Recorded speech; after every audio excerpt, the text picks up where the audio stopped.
I'm Scott Lucas. This is today's EAWorldView on Syria, the competing offensives and what they mean.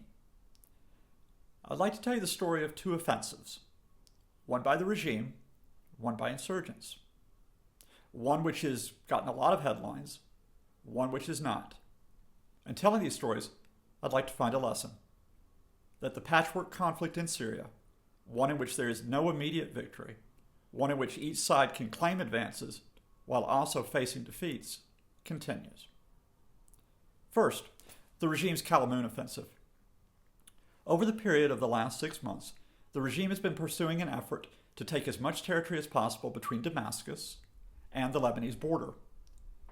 Controlling this territory, they hope to control the roads that lead to other parts of the country, to the center and eventually to the north. They've been largely successful. They've taken all the major towns and cities. Last month, they got their biggest prize, a city called Yabrud, about 60 kilometers north of Damascus. They can claim control of the urban areas stretching all the way west from the capital to Lebanon. But it's only a partial victory. You see, they don't control all the countryside around those cities, so they still face counterattacks by the insurgents. Does that mean that the victory is only partial? Well, yes, it does, because there's a second offensive that you probably didn't hear about. While a lot of Western media said Assad is winning because of the fall of Yabrud, almost none of them noticed what's happening in an area called Kenitra. Now, this is in the southwest, near the border with the demilitarized zone with Israel. You may have heard of the Golan Heights.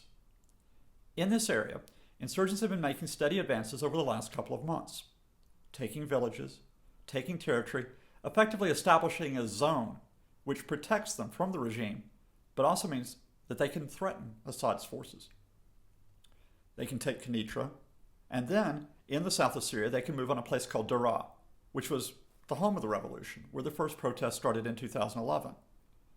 In other words, just as the regime can claim that it has a belt of security, or at least a belt of control, alongside Lebanon, so the insurgents say, we have our own belt of control, our own area that we're running in the southwest, which we can use to strike at you.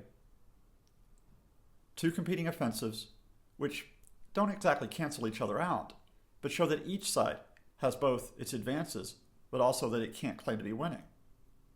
Let me add one more element to this. There's a third offensive that you may not have read much about, and this is occurring to the east of Damascus, in an area called East Ghouta province. Now, this was the province where Assad forces carried out chemical weapons attacks last August. They did so because they hoped to clear insurgent-held areas. Well, they killed hundreds of civilians, but the insurgents still remained. So here we are, 8 months later, and the Assad forces are trying again. Whether or not they're actually using chemical weapons this time, they're using a lot of aerial bombardment and a lot of ground attacks. But so far, in places like Malaya, Harasta, Jobar, they haven't succeeded in driving the insurgents out. We're in a period of prolonged, inconclusive conflict. So what's the lesson from these two competing offensives? It's not that Assad is winning. It's not that the insurgents are winning. Rather, the side that's going to come out triumphant is the one that doesn't lose. In other words, can Assad hang on long enough where he no longer is able to control the entire country, but he can still get himself reelected in the spring and declare that he is at least master of Damascus, half of Aleppo, parts of Homs, parts of Hama? Conversely, can the insurgents continue to carry out enough attacks where it doesn't appear that they are on the defensive?